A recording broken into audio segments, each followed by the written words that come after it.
சாதி மதத்திற்கு ஒருபோதும் அடிபணியாதவன் தான் என தேமுக தலைவர் விஜயகாந்த் தெரிவித்துள்ளார். நெல்லை மாவட்டம் கடையநல்லூரில் நடைபெற்ற தேர்தல் பிரச்சார பொதுக்கூட்டத்தில் பேசிய அவர் இதனை தெரிவித்தார்.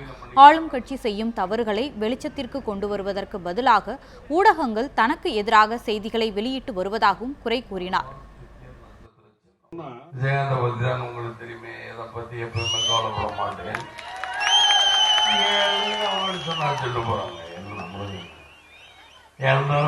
நான் தைரியமானவன், எதற்கும் துணிச்சலானவன்.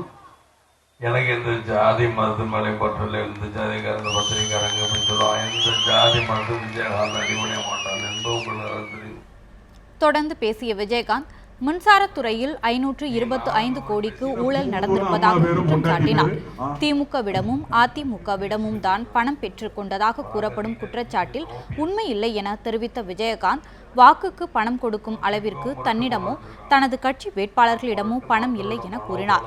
எனவே தேமுதிக வேட்பாளர்களிடம் பணம் கேட்க வேண்டாம் எனவும் மக்களை விஜயகாந்த் கேட்டுக்கொண்டார். என்னுடைய கட்சி வேட்பாளர் யாரும் வசதி இல்லாதவர் கொடுக்காசு நம்மளுக்கா கொடுத்தாருங்கள் என்று கேட்காதீங்க, யாரும் கேட்கக்கூடாது. இந்த ஏன் கேட்காதீங்கன்னா எங்க கட்சிக்காரங்களாம் ஏழைகள். எனது கட்சி தொண்டர்களை கூட்டணி கட்சி தொண்டர் அனைவரும் ஏழை மக்கள்.